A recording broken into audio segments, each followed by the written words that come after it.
हरे कृष्णा कृष्णा कृष्णा हरे हरे, हरे राम राम राम हरे हरे।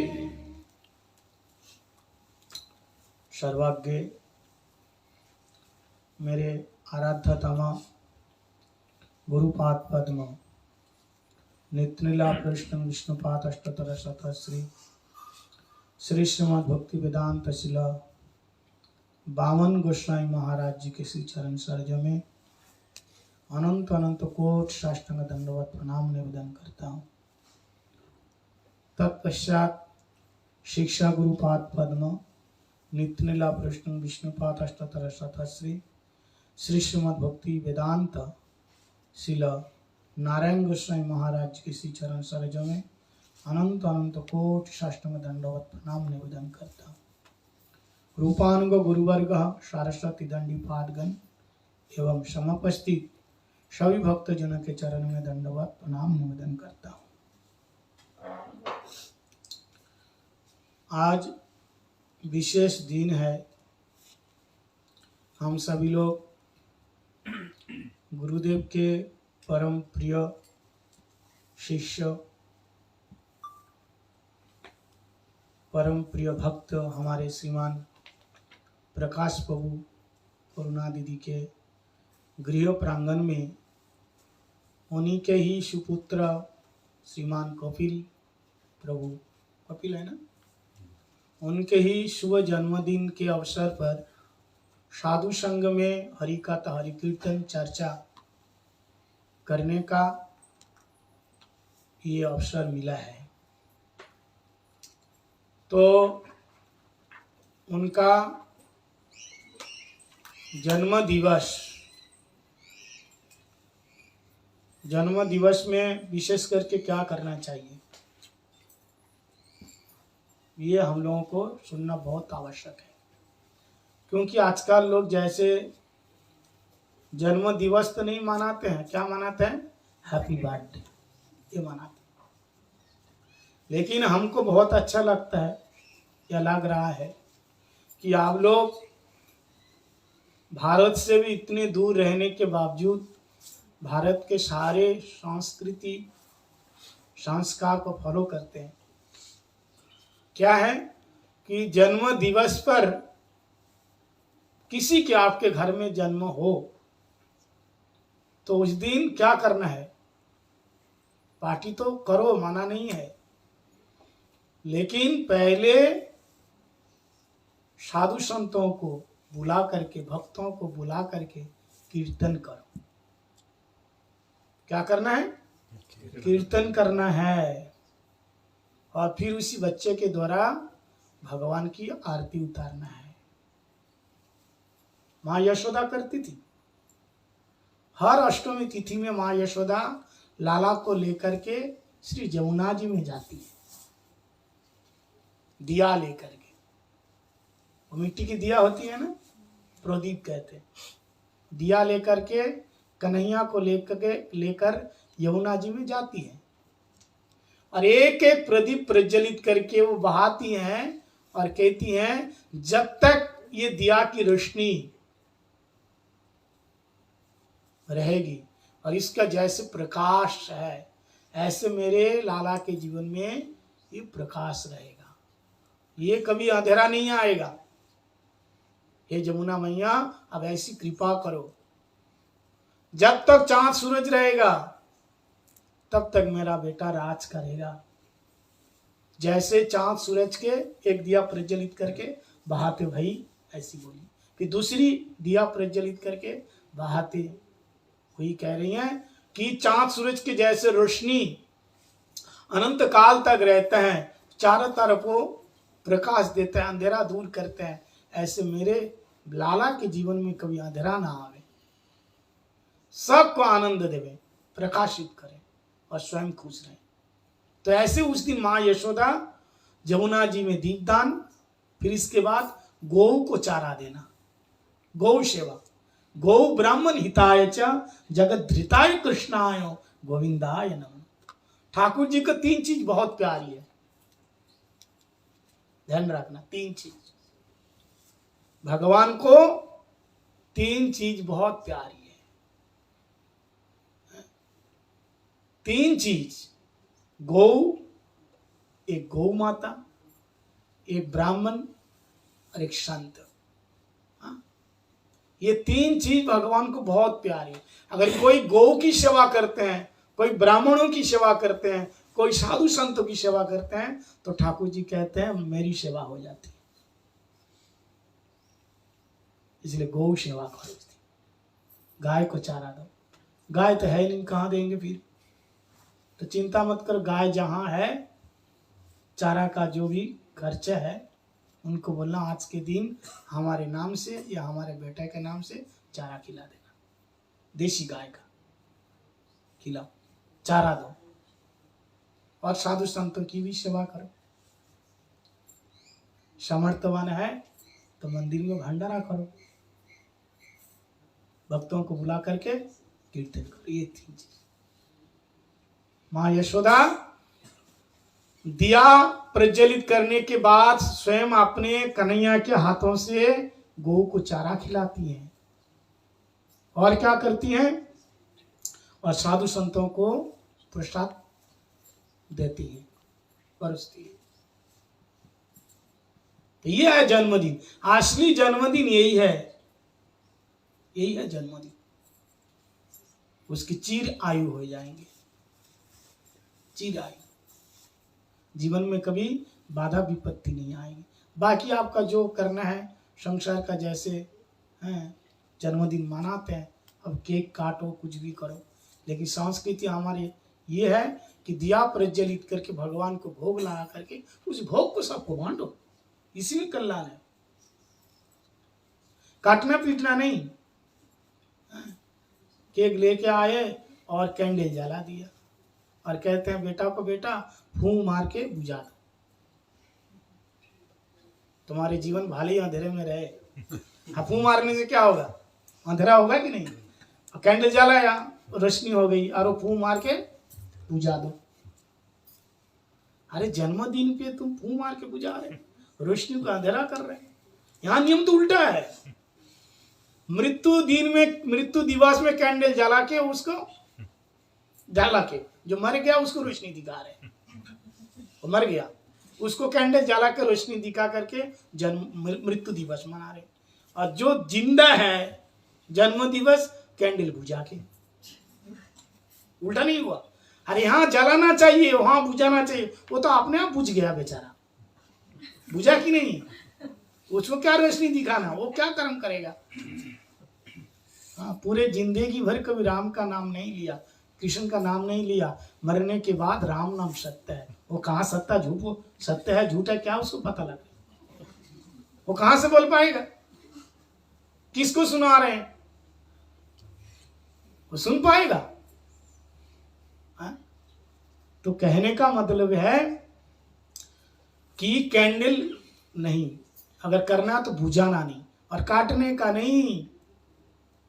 भोग लगा के लोग काट के देते ना, भोग लगा के भगवान का प्रसाद, तुलसी पत्ता रख करके, ये भक्त का। अगर आयु कम है ना, विद्या बुद्धि विद्या 4 चीज बढ़ जाते हैं ऐसे करने से, ध्यान रखो।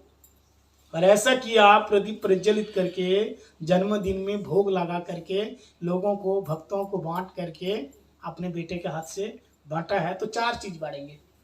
कितने चीज? 4 चीज, ऐसा लिखा हुआ है। आयु यश विद्या बलम। क्या? आयु यश विद्या बलम। आयु मतलब पहले एज, उम्र बढ़ जाएगा। आयु, यश, यश क्या है? मान सम्मान ख्याति पूजा प्रतिष्ठा। आयु यश विद्या, विद्या मतलब बुद्धि, और बलम मतलब निरोग रहेगा, शक्ति। आयु यशो विद्या बलम चतुर्वर्धते। ये 4 चीज बढ़ जाते हैं ऐसे करने से। आपको एक कथा सुनाते हैं। काशी में एक पंडित जी थे, ब्राह्मण। वो निसंतान थे, कोई जन्म ही नहीं हो रहा था। काशी का विद्वान है, ब्राह्मण, उसकी कोई संतान ही नहीं है। बड़े दुखी। एक दिन बाबा विश्वनाथ के पास गए और रो रो करके कहा, बाबा मैं आपकी इतनी भक्ति करता हूँ, आपकी नगरी में रहता हूँ, लेकिन मैं दुखी हूँ। और दुख इस बात का है कि मेरी कोई संतान नहीं है, मेरी कोई बारिश नहीं है। तो भोले बाबा उस दिन प्रसन्न हो गए। भक्त थे ना, बहुत अच्छे भक्त थे। वैष्णवा नाम जथा शंभु, देखो आप शंकर जी को वैष्णव के रूप में देखो, परम करुणामय है, परम दयालु है, करुणा अवतारम, करुणा का अवतार है, वैष्णव है। भोले बाबा ने देखा ये मेरी भक्ति करता है, तो आज कुछ मांगने को आए, मांगने को आए, मैं दूंगा। उसने जब झोली फैला करके कहा, बाबा एक संतान की भिक्षा दो, एक संतान चाहिए, मैं अपने लिए और कुछ नहीं मांगता, एक संतान दे दो। इतने साल हो गए संतान का मुंह नहीं देखा, एक संतान दे दो। शिव जी ने कहा, शिवलिंग में से शब्द आया। बाबा विश्वनाथ ने कहा, बेटा कैसे पुत्र चाहिए? ब्राह्मण देव से कहा, कैसे पुत्र चाहिए? तो ब्राह्मण देव ने कहा, पुत्र कितने प्रकार के होते हैं, हमको तो पता नहीं है, क्योंकि पुत्र हुआ नहीं तो कैसे पता चलेगा। अब सब लोग अच्छी तरह से ध्यान से सुनना। बोले पुत्र कितने प्रकार के होते हैं? बोले पुत्र 2 प्रकार के होते हैं, एक सुपुत्र और दूसरा कुपुत्र। समझ में आया? तो आपको कौन सा पुत्र चाहिए बताइए? आप लोगों को अगर कोई कहे तो आप लोग कैसे पुत्र लेंगे? जो से बोलिए। अच्छा, सुपुत्र चाहिए। तो ब्राह्मण देव ने कहा, महाराज दोनों की परिभाषा बताइए। परिभाषा समझते हैं? हाँ, दोनों में क्या अंतर है? आपने कहा 2 प्रकार के पुत्र है, एक सुपुत्र एक कुपुत्र, तो इसकी परिभाषा पहले हमें बताइए, तब मैं मांगूंगा। तो शिव जी ने कहा, देखो अगर कुपुत्र तुम लेना चाहते हो तो कुपुत्र बहुत दिन तक जिंदा रहेगा, तुमको परेशान करेगा, तुमको दुख देगा। और अगर सुपुत्र मांगते हो तो केवल 5 साल जिंदा रहेगा और तुमको सुख देगा। क्या मैं वरदान दूंगा? तो 2 प्रकार के है, ऑप्शन है, तो आप मांग कौन सा चाहिए? अगर सुपुत्र चाहिए तो केवल 5 साल की उसकी आयु रहेगी। कितने साल की? 5 साल की। लेकिन वो बहुत सुख देगा, सुपुत्र है। और कुपुत्र मांगता तो वो बहुत दिन तक जिएगा लेकिन तुमको परेशान करेगा। अब बताओ। तो ब्राह्मण देव ने कहा, ऐसा क्या जिंदगी जीना है बहुत दिन, हमको सुपुत्र दीजिए। भले ही 5 साल, लेकिन 5 साल के बाद वो मर जाएगा। 5 साल के बाद बच्चा मरेगा। शंकर जी ने कहा, बोले कोई बात नहीं है, सुपुत्र मिल जाए, जिएंगे तो 5 साल ठीक से जिएंगे, लोग कहेंगे हाँ बेटा हुआ तो ऐसा बेटा हुआ, है ना? नहीं तो बेटा बहुत दिन तक जिंदा रहता है लेकिन वो क्या करता है, दारू पी के नाली में पड़ा रहता है, और जुआ खेलते हैं, सट्टाबाजी करते हैं, पता नहीं है क्या क्या करते हैं। तो बदनाम किसका होगा? उसी से बिना पुत्र का रहना ही ठीक है। माँ बाप बोलते हैं ना, जब ऐसा बेटा पैदा हो जाता है तो कहते हैं इससे अच्छा होता कि बेटा ही ना होता हमारे, क्यों बेटा हो गया ऐसा, क्यों पुत्र हो गया? तो ब्राह्मण देव ने कहा कि ठीक है, मेरे को सुपुत्र चाहिए, तथास्तु पुत्र होगा। महाराज क्या हुआ? बेटा हुआ। जैसे बेटा हुआ कुछ दिनों के बाद, तो ब्राह्मण के मन में प्रसन्नता भी है और दुख भी है। प्रसन्न इस बात का है कि सुपुत्र मिला, और दुख इस बात का है कि ये 5 साल तक जिंदा रहेगा। अब बताओ कौन माता पिता चाहते हैं? कोई चाहता है उसके आंखों के सामने बेटा मर जावे? कोई नहीं मांगता। अब क्या होगा, क्या करूं? बोले कोई बात नहीं, 5 साल तो अभी बहुत दूर की बात है, अभी तो बच्चा हुआ है, उसको पुत्र का सुख ले लो। और धीरे धीरे धीरे धीरे धीरे वो लड़का 4 साल बीत गए, केवल 1 साल रह गया मरने को। 1 साल रह गया, 4 साल बीत गए। अब महाराज जैसे ही 4 साल बीत गया, अब इसके पिताजी ब्राह्मण देव के टेंशन और बढ़ गया, मेरा बेटा केवल 1 साल जिंदा रहेगा। अब बेटा को लेकर के संतों के समाज में गए, जहां महात्मा लोग संत लोग वहां गए और रो रो करके कहा मेरा बेटा केवल 1 साल रहेगा। अब महात्मा लोग हैं, साधु संत हैं, परम दयालु है, कृपालु है, कुछ करो। तो साधु संत ने कहा देखो तुम्हारे जो लड़का है इसकी आयु बढ़ सकती है। कैसे? बोले एक काम करो, जो सिद्ध महात्मा है ना, सिद्ध महात्मा की सेवा में लगा दो, उनके चरणों में इनको झुका दो, शिष्य को इनको छुआ दो। सिद्ध महात्मा, अब सिद्ध महात्मा कहाँ मिले? साधु लोगों ने कहा कोई सिद्ध महात्मा मिले तो सिद्ध महात्मा के चरण स्पर्श करो, सिद्ध महात्मा के। असिद्ध महात्मा कहाँ मिले? बहुत दुख की बात है। तो कहा देखो ऐसा करो, जितने साधु संत मिले सबको प्रणाम करवाओ, उनमें से सिद्ध भी मिल जाएंगे। अब कहाँ ढूंढते रहोगे कौन सिद्ध है कौन है, हमको तो पता नहीं है ना। तो जितने महात्मा मिले सबको प्रणाम करवाओ।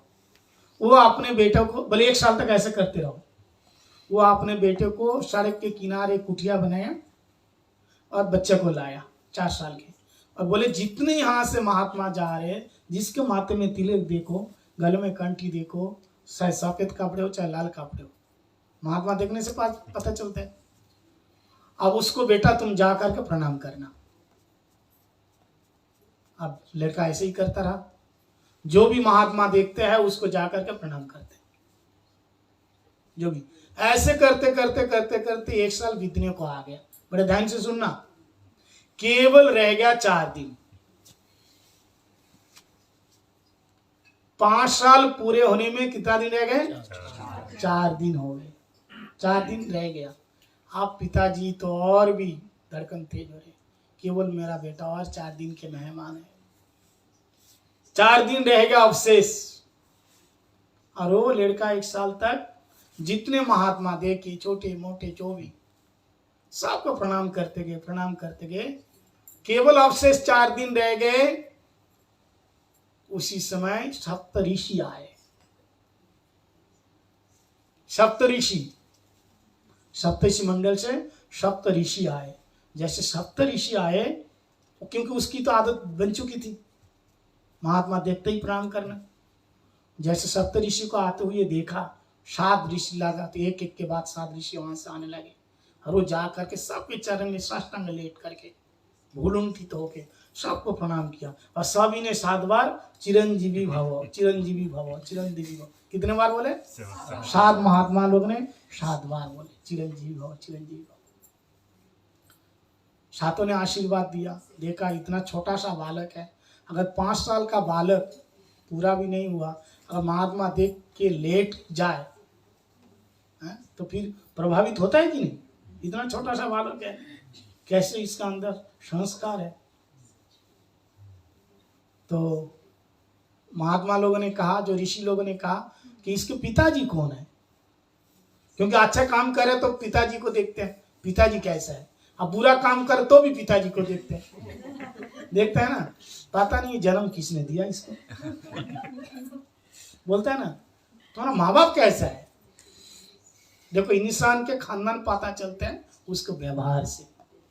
तुम किस खानदान से ताल्लुक रखते हो, तुम्हारा व्यवहार देख के पता चलेगा। कभी कभी ये रंग भी हो जाता है, माता पिता अच्छा है लेकिन बेटा नालायक निकल गए, बदनाम हो जाता है माता पिता का, है ना। तो ये सप्तऋषि ने कहा बेटा तुम्हारे पिताजी कौन है। तब वो ब्राह्मण देव रोते हुए आए, महाराज चरण में लेट गए, ये मेरा बेटा है और आपने क्या आशीर्वाद दिया, चिरंजीवी भव। लेकिन इसको तो अवशेष केवल 4 दिन रह गया, इसको केवल 4 दिन और जिंदा रहना है। और ये वरदान तो शिव जी ने दिया था, अब महाराज ये बात जब सप्तऋषि ने सुना, पसीना छूट गया। अब क्या होगा, ये तो कैसे गलत आशीर्वाद दे दिया हम लोगों ने, ऐसे कैसे आशीर्वाद निकल गए। हम लोग तो त्रिकालदर्शी है, लेकिन ये क्यों नहीं देख पाया। पसीना छूट गया, अब आशीर्वाद वापस लो, तो ऐसा हो ही नहीं सकता। और आशीर्वाद काम ना होए तो सप्तऋषि तो मिट जाएंगे, और काम होए तो शंकर जी की बात झूठी हो जाएगी। अब क्या होगा। सप्तऋषि बैठ करके वो लोग मीटिंग करने लगा। भाई आप तो आशीर्वाद दे दिया सातों ने मिल करके, अब इनको क्या किया जाए। सब लोगों ने मीटिंग करने के बाद निष्कर्ष ये निकला। पिताजी से कहा ऐसा करो, आप 4 दिन रहेगा ना। बोले हाँ। बोले तुम अपने बेटे को हमारे पास छोड़ दो, तुम जाओ।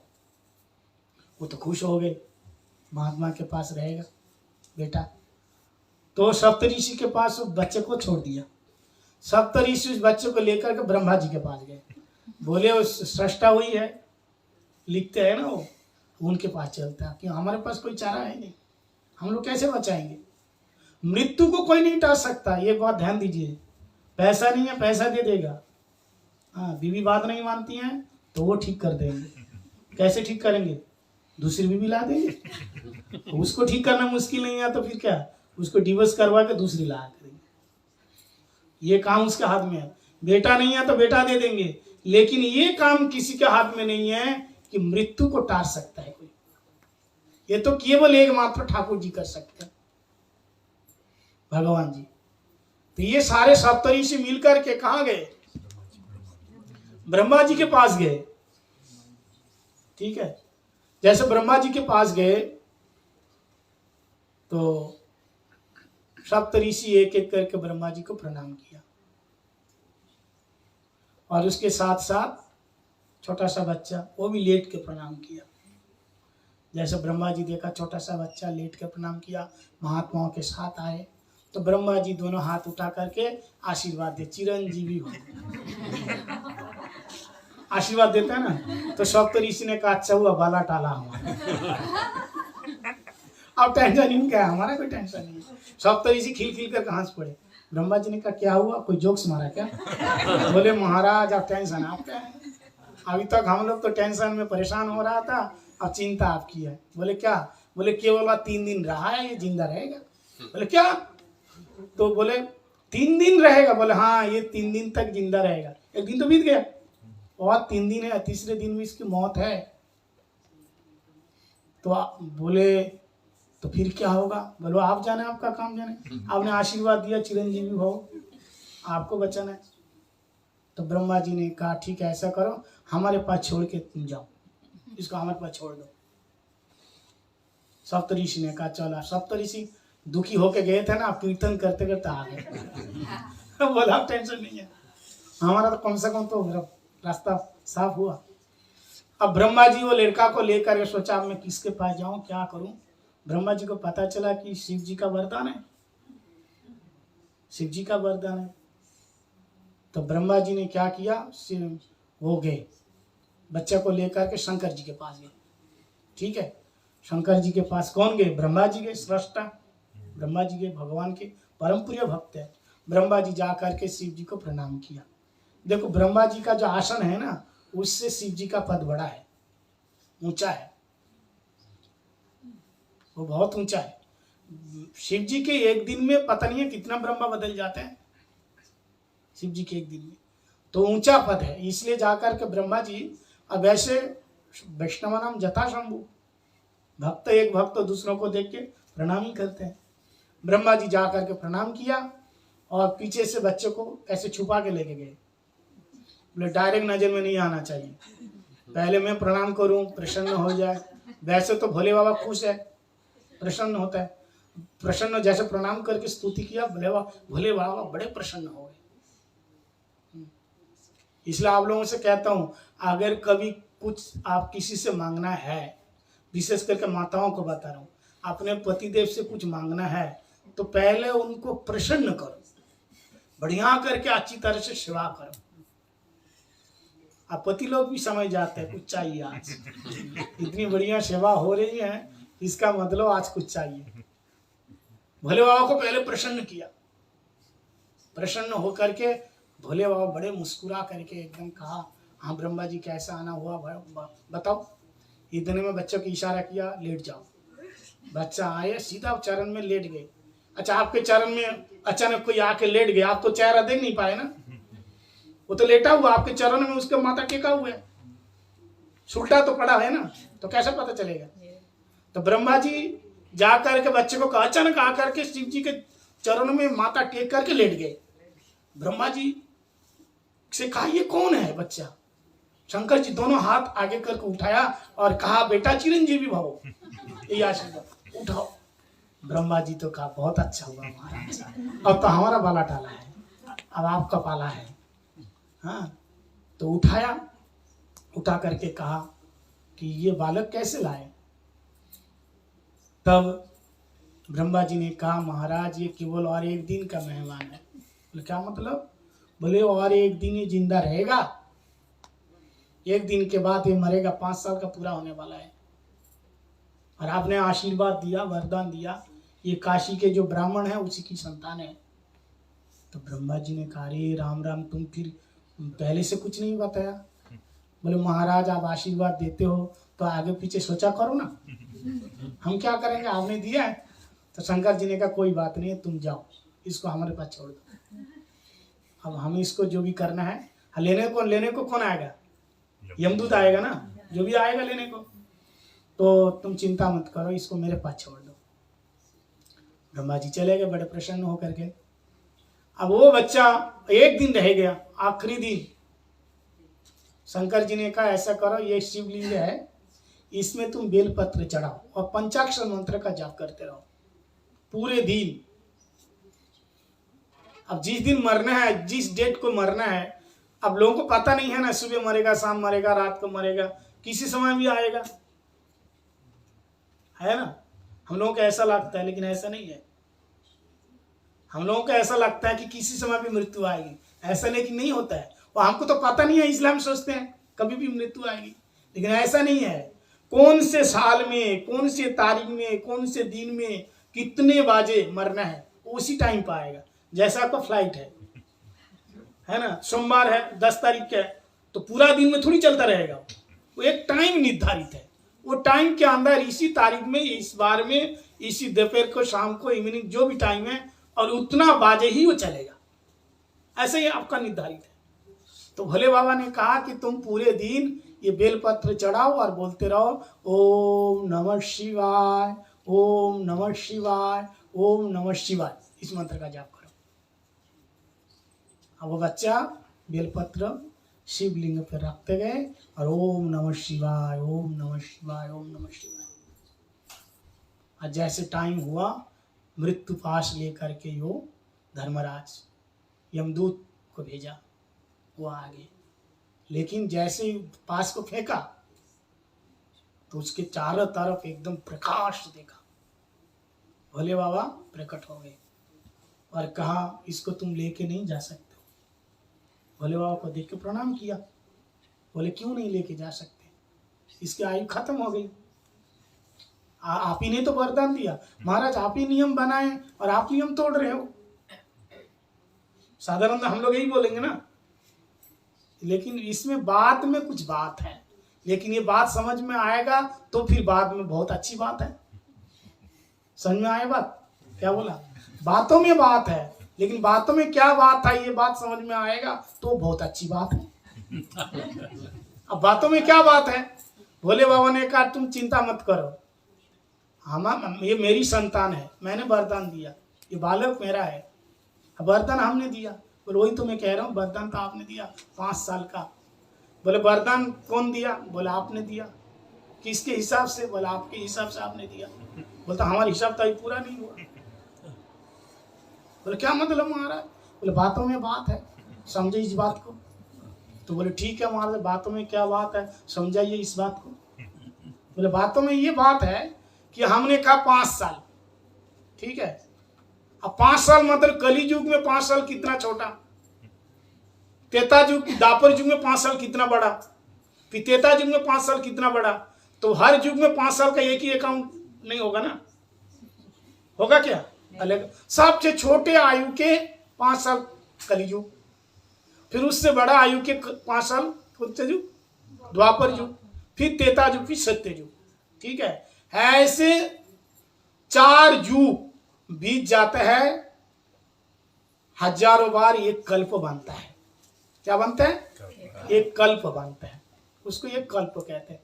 वो एक कल्प में ब्रह्मा जी के एक दिन होता है, उसको ब्रह्म कल्प कहते हैं। ठीक है, चतुर्सहस्र युगी ब्रह्मा जी का एक दिन होता है, एक कल्प कहते हैं। ध्यान से सुनो, ऐसे 10 ब्रह्मा जब बीत जाता है तब शंकर जी का एक दिन होता है। कौन कह रहे हैं? शंकर जी। किसको कह रहे हैं? यमदूत को समझा रहे हैं। कलियुग, द्वापर युग, त्रेतायुग, सत्ययुग, हजारों हजारों हजारों हजारों 4 बार बीतने के बाद ब्रह्मा जी का एक दिन होता है। ठीक है, ऐसे करते करते ब्रह्मा जी की उम्र कितने है? 100 साल है। ऐसे 10 ब्रह्मा बीतने के बाद शंकर जी का एक दिन होता है। समझ में आया? शंकर जी के एक दिन में कितने सारे ब्रह्मा जी बदल जाते हैं, हैं? तो फिर ब्रह्मा जी के एक दिन में कितना मतलब शंकर जी के एक दिन मतलब 10 ब्रह्मा बदलने के बाद तब शंकर जी के एक दिन होता है। और इसी हिसाब से एक दिन के बाद एक महीना, कितने दिनों में एक महीना, फिर कितने महीनों में एक साल, ऐसा करके 5 साल की जितनी आयु है इसकी आयु उतनी है। अब बताओ, बोले क्या महाराज ये हिसाब है? हिसाब तो यही है। मैं तो अपने हिसाब से दिया ना, मेरी उम्र जितनी है मैं उसी हिसाब से 5 साल दिया। बोले महाराज जय हो। अब तो ये मैं इसकी इतनी उतना आयु है। तो यमदूत ने कहा तो महाराज उतने में तो कितना यमदूत बदल जाएगा, तो बदल जाने दो, तुम कितना परेशान हो रहे हो? बदल जाने दो, तुम क्यों परेशान हो रहे हो? तो वो पास लपेट करके वो चला गया। यानी शिव जी के आयु के हिसाब से उनके 5 साल आयु दी, यानी वो चिरंजीवी हो गया है। वो क्या हो गया? चिरंजीवी हो गया। और उसी को हम लोग जानते हैं, उसी का नाम है मार्कंडेय। ऋषि मार्कंडेय है, मृकंड ऋषि के पुत्र ऋषि मार्कंडेय है। भगवान का वो परम भक्त है। तो देखा कैसा प्रभाव है साधु संतों को प्रणाम करने का। तो सिलसिला कहां से शुरू हुआ? प्रणाम करने से हुआ ना, सुपुत्र से शुरू हुआ। इसलिए भगवान से मांगो, अगर बेटा होए तो सुपुत्र, पुत्र होए तो सुपुत्र, ऐसे बेटा मांगो जो भगवान का परम भक्त हो। ऋषि मार्कंडेय वो सप्त कल्प तक, आपको पता है ना, नवद्वीप महात्म्य में प्रलय हो गया, महाप्रलय हो गए, कहीं भी रहने की जगह नहीं है, उसकी उनकी तो मृत्यु होती नहीं है। देखो हम लोग कितनी छोटी सी आयु में परेशान हो रहे, हो ही नहीं रहे, टाइम काट नहीं रहे, टाइम काटता नहीं है, पास नहीं हो रहे। इसलिए हमारे इंडिया में जियो कंपनी वाले है ना, जियो का वो दे दिया, इंटरनेट है ना, बूढ़े लोग सब गेम खेल रहे हैं, पबजी खेल रहे हैं सब, पता नहीं है। अरे माला लेकर के माला जप करेगा कुछ। आजकल ताश तो खेलते नहीं लोग, पहले लोग ताश खेलते थे ना पार्क में जाके, आजकल वो सब बूढ़ों के पास टाइम नहीं है, सब इंटरनेट लगा हुआ है, सब नेट में लगा, और इनाम तो कुछ नहीं। क्या बोले क्या बात है, क्या कर रहे हो? बोले महाराज टाइम पास नहीं हो रहा।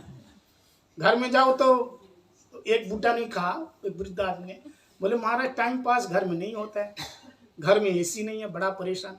तो मैं मेट्रो का पास ले रखा है, जो मेट्रो है ना दिल्ली का, उसका पास ले रखा। अब मेट्रो में चढ़ जाता हूँ सुबह, और ठंडा एसी बड़ी है, कोने में जगह लेकर के बस आराम से सोता हूँ, गेम खेलता हूँ सुबह से शाम तक, खाना लेकर आता हूँ, यहीं पड़ा रहता हूँ, एसी कमरा बढ़िया रहता हूँ, टाइम पास हो जाता, शाम को आराम से चले जाता, घर वालों को कोई परेशान नहीं है। बस यहाँ से जाओ आओ जाओ आओ, यही काम है, पास लेकर रखा है। फिर भी भजन नहीं करेगा, हरिनाम नहीं करेगा, बोले टाइम नहीं काटता। भजन करने वालों को टाइम मिलता नहीं है, मिलता है। हम लोग सोचते हैं हमारे गुरुजी और दिन रह जाते तो ना जाने कहां से क्या कर देते, है ना।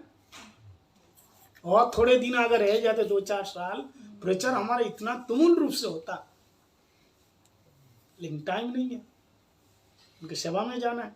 अरे हम लोगों के पास इतना टाइम है, फालतू का टाइम, हम लोग तो मतलब टाइम काटता नहीं है। कैसे वो कहते हमारा टाइम काटता नहीं है, सारा दिन पड़े पड़े हम परेशान हो जाते हैं।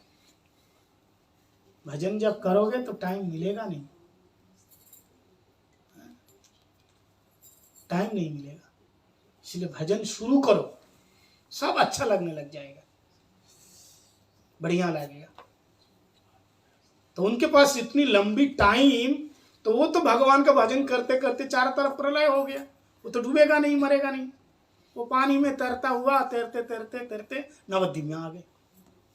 नवद्वीप जहाँ गोद्रुम है, स्वरूपगंज गोद्रुम, भक्तिनाथ ठाकुर जी का भजन कुटीर भी है और समाधि भी है गोद्रुम में। स्वानंद सुखदा कुंज गोद्रुम, जहाँ से भक्तिनाथ ठाकुर ने नवद्वीप का दर्शन किया, मायापुर का दर्शन किया, वो स्थान। हाँ, पहले सबसे पहले भक्तिनाथ ठाकुर मायापुर कहाँ है, उन्होंने प्रत्यक्ष रूप में पंचतत्व को नाचते हुए देखा। और दूसरे दिन भक्तिनाथ ठाकुर मायापुर वहाँ गए। पहले उसी समय उसका नाम था मियापुर, सारे मुसलमान लोगों का वहाँ रास्ता। एक बहुत बड़ा ताल का वृक्ष है, वहाँ गए।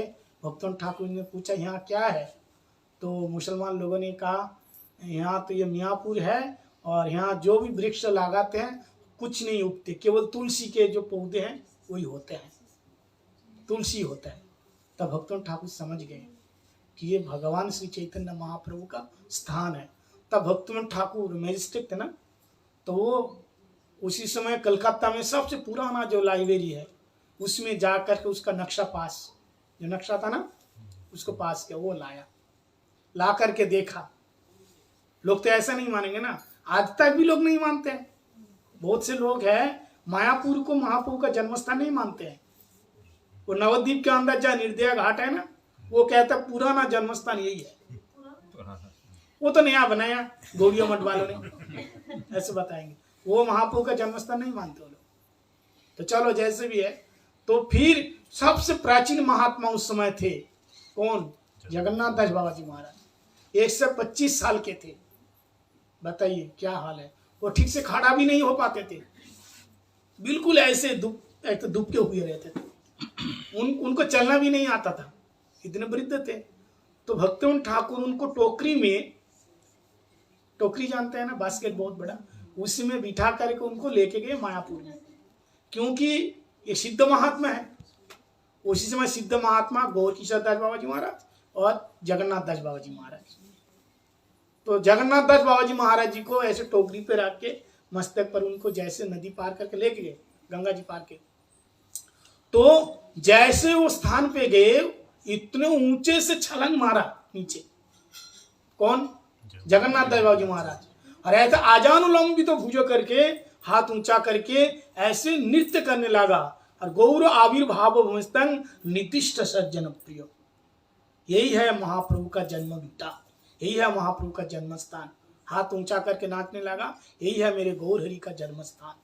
इसलिए उनके प्रणाम मंत्र में कहा क्या, गौर आविर्भाव भूमिस्तंग निर्दिष्ट सज्जन प्रिया।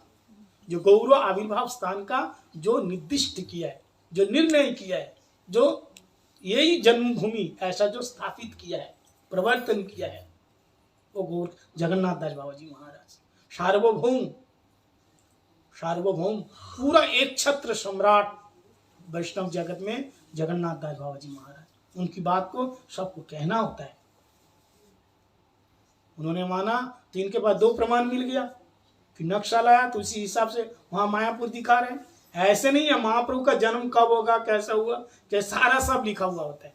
हमारे पंजिका में है ना, कौन से सन में, कौन से तारीख में, कौन से नक्षत्र में, सब लिखा हुआ होता है शास्त्र के हिसाब से। तब प्रमाणित करके वहां दिया। तो वो भक्ति विनोद ठाकुर जहाँ से मायापुर का दर्शन किया, वो स्वानंद सुखद, ये मार्कंड ऋषि वहीं तैरते हुए आए तो वहां देखा एक सुरम्य बहुत सुंदर एक बागीचा, नवद्वीप को देखा, ताज्जुब हुआ, सब डूब गए लेकिन ये नहीं डूबा, इतना सुंदर उपवन है। तो गोद्रुम, गो मतलब गाय, सुरभि गाय, द्रुम मतलब वृक्ष के नीचे, सुरभि माता भी वहां तप कर रहे थे गोधरी का दर्शन पाने के लिए, उनकी लीला दर्शन के लिए। तो बाबा जब आए, मार्कंड ऋषि आए, तो सुरभि गाय ने देखा बहुत दिन तक खाए पिए नहीं, पानी पानी है चारों तरफ, तो उन्होंने उनको निकाल के पानी से ऊपर लेके आए। कौन? माता सुरभि ने निकाल के ला के अपने अमृतमय दुग्ध उनको पिला दिया, और जैसे वो अमृतमय दुग्ध पिया, एकदम पूरा शरीर में इतना दिन तक जो खाए पिए नहीं, कमजोरी थी, सब दूर हो गए एक क्षण के अंदर। और तब मार्कंड ऋषि ने पूछा आपका परिचय क्या है और आप यहाँ कैसे? तो सुरभि गाय ने नवद्वीप की महिमा बताया, गौर सुंदर की महिमा बताया। ये सुन करके महाप्रभु की महिमा, मार्कंड ऋषि के पुत्र मार्कंड, उनको मन में लोभ हुआ चैतन्य महाप्रभु का दर्शन पाने का, गौर अवतार का दर्शन पाने का। तब वो मार्कंड ऋषि वहीं रह करके तप किया, और एक समय श्री सच्चिदानंद गौर हरि पुरट सुंदर कदम्ब संदीपित, बहुत सुंदर एकदम आजानुलंबित भुजो चैतन्य महाप्रभु प्रकट हो गए और उनको दर्शन दिया। ये है कथा। तो सारे बात का यही सार है कि साधु संतों के सम्मान, उनकी सेवा, गुरुजनों की सेवा, इसी से क्या होगा? आयु, यश, विद्या, बलम चतुर्वर्धते। अब भक्ति राज्य में तो है ही है, ठीक है। तो इस प्रकार से